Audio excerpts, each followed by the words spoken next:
Okay, thank you for being here. We are going to go ahead and convene the Tuesday, August 1st meeting for the Metro Board of Fair Commissioners. And I want to thank everybody for being here and watching me conduct my last meeting. So I go ahead and I'll read the legal notice as information for our audience. If you're not satisfied with the decision made by the Metro Board of Fair Commissioners today, you may appeal the decision by petitioning for a writ of cert with the Davidson County Chancery or Circuit Court. Your appeal must be filed within 60 days of the date of the entry of the board's decision. To ensure that your appeal is filed in a timely manner and that all procedural requirements have been met, please be advised that you should contact your own independent legal counsel. We're going to go ahead and call the meeting to order, and I will ask for an approval of the minutes from the previous meeting. Madam Chair, I actually have one correction to the minutes, Okay. and that is in the sixth paragraph. It says that Metro Legal Team, Metro Finance, and Ms. Gilmore at the assessor's office. I think that should be in the trustee's office when we're talking about the property taxes. Thank you for that catch. Christy, did you get that? Okay. Are there any other corrections or additions to the minutes? Seeing none, may I have a motion? So moved. Is there a second? Second. All in favor? Commissioner Hartley? Aye. Commissioner Hendricks? Aye. Commissioner Diego? Aye. And I am an aye. Minutes passed. We will move on now to our monthly informational reports, and I will call on Satrice Allen to give us our financial report, please. The financial information presented today is preliminary, and all revenues and expenses for July 2023 may not have been recorded to the ledgers as of July 31st, 2023, when this report was created. The report, this report is not going to display the FY24 budget as it hasn't been uploaded into our accounting system yet. However, we do have some of the year-to-date financials available. The revenues for July 2023 are approximately $54,000. Expenditures are around $122,200, resulting in a net loss of approximately $68,200. Depreciation expense is zero. The total net loss is roughly $68,200. Below, you will find an itemized list of our revenues and expenses. Our top three revenue sources are flea market, corporate sales events, and contracts. Flea market revenue is roughly $19,260, which is 36% of our total revenue. Corporate sales events is around $33,645, which is 62%, and contracts is $900, which is 2%. Our total expenses, our top three expenses are payroll, utilities, and purchase services. Payroll expense is $57,693, which represents 47% of our total expenses. Utility expense is $32,600, which is 27%. Purchase services expense is about $15,200, which is 12%. For the month of August 2023, our revenue projection is approximately $162,900. We anticipate 44% collection coming from flea market, 49% coming from corporate sales events, and 7% coming from the racetrack and contracts. On the agent report, we have approximately $36,700 in outstanding invoices. All of the promoters have been contacted and invoiced. This concludes our financial report. Are there any questions? Does anybody have any questions? Commissioner Hartley? Thank you for this report. Did you say that your projected revenue for August would be about $160,000? Yes. Do you have a projected expense for August yet? No. Okay, and thank you again. I think I heard you say our The next fiscal year budget is not uploaded in the system yet. Will we have that at the next meeting? We should. Okay. If you get it before, could you send it out when we get it, just to the board so we can review it ahead of time? I'll do that. Thank you. Any other questions for Satrice? Thank you so much. We will move on to the financial update. We got that. We're going to do events update, and I will call Ms. Paola to come on up and give us a report for Nashville SC. Thank you. Madam Chair, Commissioners, my name is Lindsay Paola, and I'm the Chief Operating Officer. It's okay.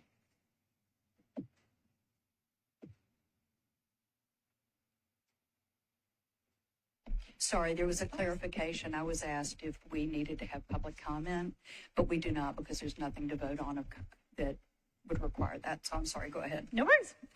Again, so my name is Lindsay Paola. I'm the Chief Operating Officer for Nashville Soccer Club. I've been with the team for the last 6 years, so I appreciate the opportunity to provide this update. I'll start with the events, and forgive me if I don't read this, I will forget them, so I'm going to read this. Geodis Park hosted one MLS regular season home match and 2 Leagues Cup matches since the last meeting. Music City Brewers Fest was held July 15th for the first time at Geodis Park after taking place at Walk of Fame Park for 21 years. The festival was held in conjunction with the second annual Music City Ruck hosted by Operation Stand Down Tennessee, which is a camaraderie ruck march for active duty military veterans, Gold Star families, and civilians. On the club side, Nashville Soccer Club is currently in 4th place in the MLS Eastern Conference with a regular season record of 11 wins, 5 draws, 8 losses, including a record of 8 wins, 2 draws, and 2 losses at Geodis Park. Nashville SC won against the Colorado Rapids in the first round of the League Cup tournament, but lost against Liga MX team Toluca last Thursday. We advanced to the round of 32, where we faced FC Cincinnati at 7 p.m. on Friday in Cincinnati, which will be very interesting. The club recently announced the acquisition of Sam Surge, a forward who played for the Premier League club Nottingham Forest. He was officially introduced to fans at halftime during last Thursday's match. On that note, I'm happy to take any questions or answer any concerns. Thank you. Anybody have any questions? Seeing none, we appreciate you being here. Thank you. I would like to call up Scott Jones to give us a report on our upcoming fair. Thank you, Madam Chair and Commissioners.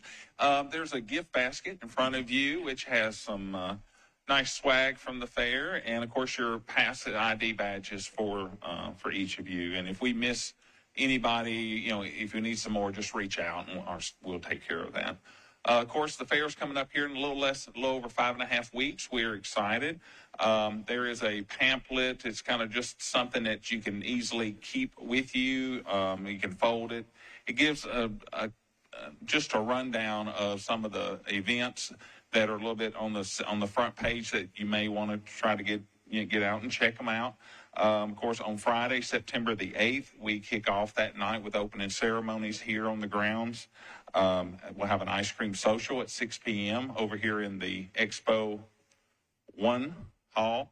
So we call it the Ag Activity Hall during the fair. So we'll have an ice cream social, and then we'll make our way outside for our opening ceremonies. We're adding new this year a Sensory Day. So from 11 to 2 on the first Saturday, we're partnering with ABS Kids to come out and be able to host that be a sensory-friendly day for those kids. Monday night with the Davidson County 4-H, they're hosting a leadership fundraising dinner here in our events arena.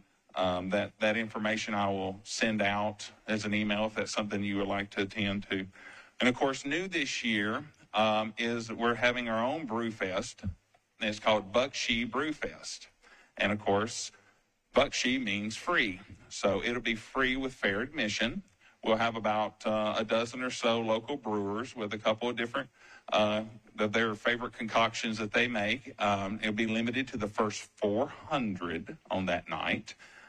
So you'll be able to have, instead of putting Free Beer Fest, we thought we would come up with another name, and it's kind of catchy. So we're excited to do that. Maybe we can grow this event next year. It's something we wanted to try to have the Music City Stones tribute band, and they were booked, and then we ended up at the last minute. They called this week and had a family, somebody's going to be out for a wedding or something, a band member they couldn't replace. So we substituted them with the one they referred us to. But we've got a ton of great stuff at the fair.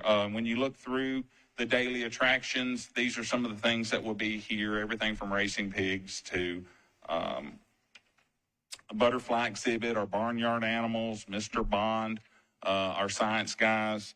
Of course, we're going to have our balloon wizard over here making some big creations. Of course, wrestling, it's like wrestling at the fair. How do you not have that?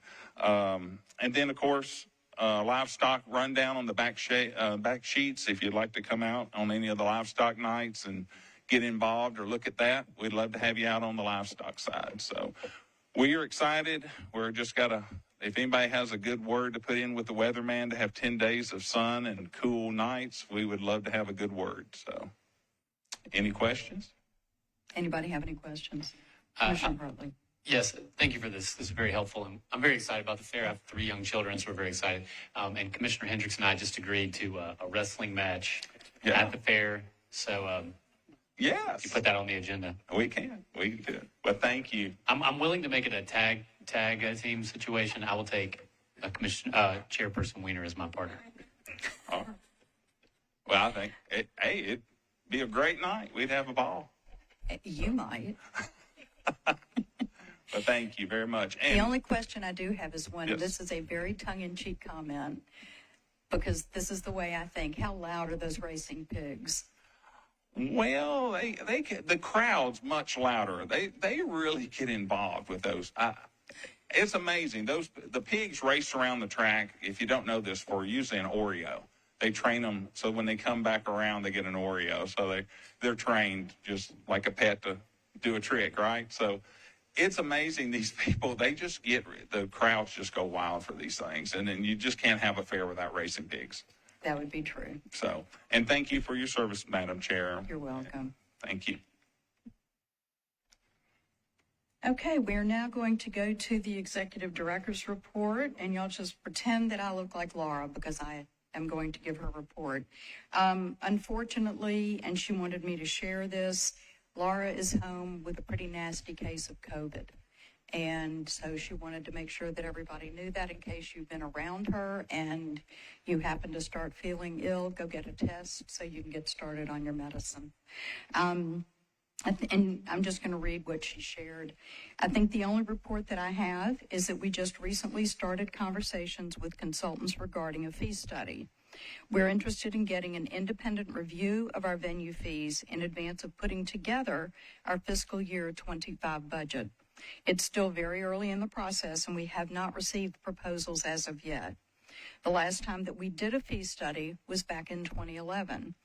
Now, this is me. What I will add is at the September meeting, we will be providing the Human Relations Commission's Inclusivics report that looks at fee structure, salaries across all Metro departments. And it's a quite in-depth study. And so because it wasn't on today's agenda, we are not presenting it. It will be presented at the September meeting. Okay, let's move on to old business. And we will ask for Mr. Henley and Mr. Gobble to come up with their series of reports for us. Live mic. Thank you for that. Good afternoon, board, staff, council. You all should have in your packets the dashboards, the budget dashboards for this month dated August the 1st. Again, I always like to start off by giving the caveat that the figures I'm reporting are about 45 to 60 days in arrears. But I will start by addressing some of the movements to line items in the Fairgrounds Improvement Projects sheet, the blue sheet. So you'll notice that the project contingency in the new Expo Center has moved down a little bit. Those funds were allocated to the FF&E line item, and so as I presented previously, there's still some spend that's happening in that line item. So we did recognize some expenses from May and June into that line item, but again, still a healthy contingency there. So I wanted to bring that to attention, and then we did also, there was a line item in the demolition of existing structures that was charged and tapped. So we did have temporary storage for things that would or are now in the facility, the maintenance building, multipurpose facility that have been relocated. And so there were some closing out of invoices related to the temporary storage. So that's the activity that caused some of those line items to move. But outside of that, business as usual, continuing to make sure that we're tracking the expenses, coordinating with Satrice and her team to get some items that have not been submitted as of yet, but were for services prior to the fiscal year close in 2023. There's no questions on that page. I'll go to the Fair Park. Go ahead. Thank you. So Fair Park, again, progressing, the construction line item, the design line item, and the project management line item all saw expenses recorded, but there was no movement in any of the overall budgets there. So I would just give the report that we are progressing. We crossed that 20% threshold in terms of the Fair Park Phase 2 work. But outside of that, no material financial reporting there. Anybody have any questions? Go ahead. And last but not least, you will see the dashboard for infrastructure part 2. We've started to progress there. The majority of expenses on that budget are related to the plaza and road work that is taking place. We have not seen any costs related to what was presented last month, largely just because the invoice that we had just reviewed and just submitted was reported, and we have not yet submitted another one. So that line item has not moved since then. And then there is some project management spend, but again, invoices have not been submitted since the last time we reported. So if we was given this report next week, there'd be a little bit of movement there, but there isn't at this time this month. Outside of that, I don't have any other items to report. Great. Thank you. Any questions? Seeing none, we thank you for being here. Mr. Gobble.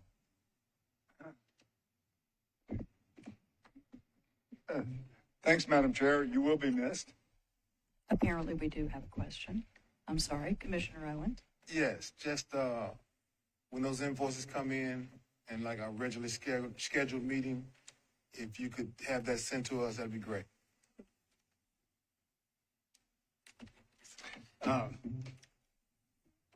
Just real quick summary of where we are. I think you had mentioned Phase 2 of Fair Park. The grading and greenway construction, we're about 60% there with our base, getting it installed. The best place to see this is on the Wedgewood Bridge, going across Browns Creek, if you want to kind of see what's going on both sides. And we're looking at doing some irrigation. We're still trying to coordinate all the planting and get that scheduled at the right time of year, as well as coordinating with speedway activities, state fair activities, and other activities. So construction's going well. We're on schedule with that. Infrastructure Part 2, as you recall, there's a participation agreement with the mixed-use contractor and developer on Speedway Plaza between the Speedway and the mixed-use project, and as well as creating what we're calling Fair Plaza. They're in the design phase. We're going in for permits for grading right now. I guess we're actually already in that. And plan is to do the majority of that construction while the race season is over after November, to get it substantially complete by the spring. The extension of Speedway Alley from that point, pardon me, on down to Craighead is in the concept design phase. And as you all recall, we'll have to be going back with a stormwater variance to do some of that construction and allow that to take place. And then we're also coordinating Windgrove, that intersection, working with NDOT, WeGo, and Metro Water to get everybody's needs. And we're all trying to incorporate that into one design. So we're still coordinating all those, what WeGo needs for a northbound stop, what NDOT needs, and coordinate all that and get that done. And mainly focus on making that a safe pedestrian connection across Noblesville Pike. So that's an overview of where we are on those two projects. Any questions on those two? Anybody have any questions? I have Commissioner Hendricks. a quick question. In Fair Park Phase 2, are we changing the fundamental purpose of that property from parking to a greenway? Like, what is that actual work? Well, we're working, for the most part, no. Now, that one area where there's the pit area and that, we're still trying to work with the Speedway on how best to handle that part. So that's still being discussed. All right, thank you. Anything else? Anybody have any other questions? Next use, we have Bert Melton here to talk about that. Thank you so much. Good afternoon, Madam Chair and Commissioners. So it's only been 3 weeks since we met last, so this proportion looked very similar to what we talked about 3 weeks ago, but our contractor works fast, but not that fast. You'll see outside that we have made some progress on the roof is now 100% complete of the mixed-use building, kind of moving from the back to the front. All of our HVAC units are now almost in place. On the roof, and the windows are largely in the building. They look really, really good. With that in place, the building is more or less waterproof, which allows us to put drywall inside that finishes out the residential units in the common areas.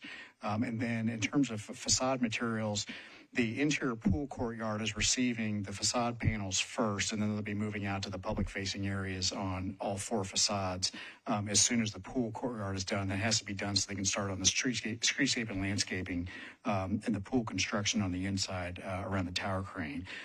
With the garage, we still have elevator installation and MEP roughing is underway.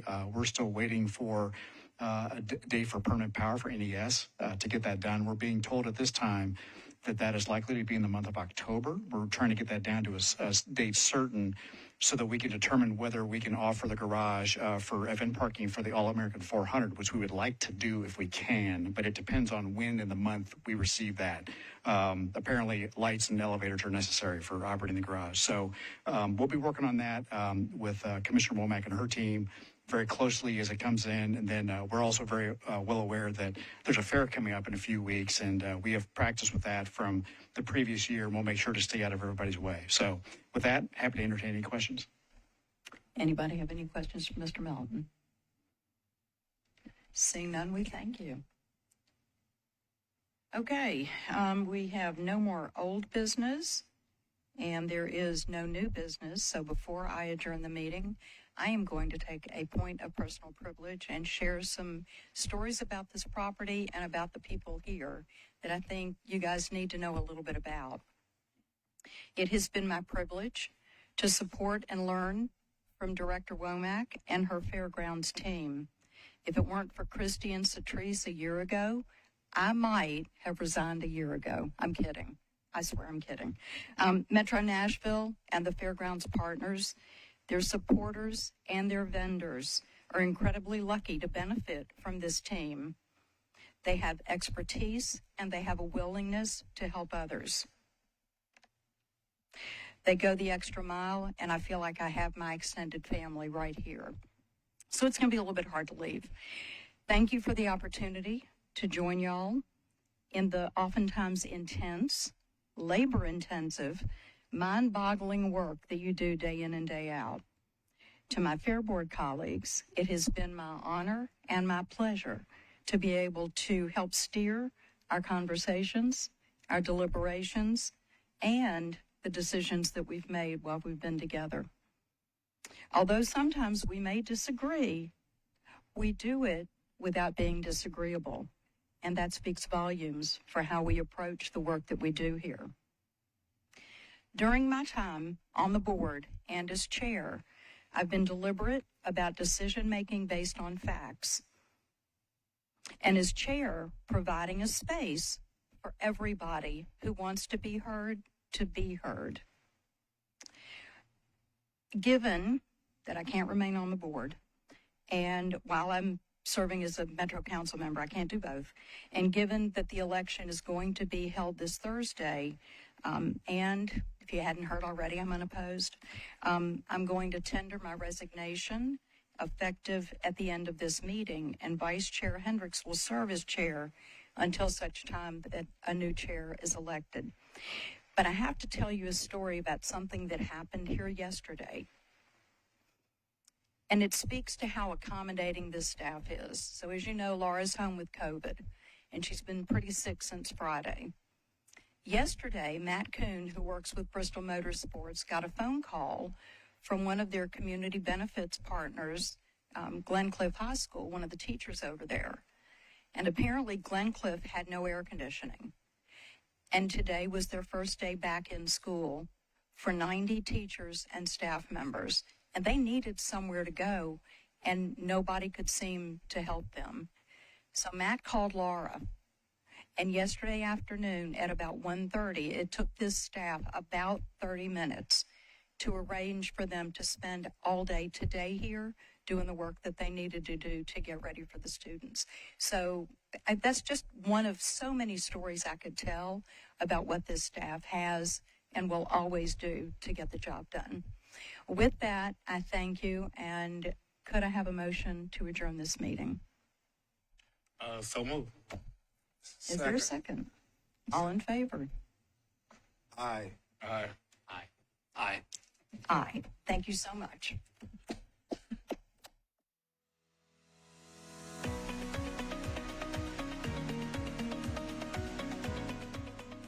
This has been a service of the Metro Nashville Network. If you would like to see this presentation again, or for more information on this and other programs, visit nashville.gov.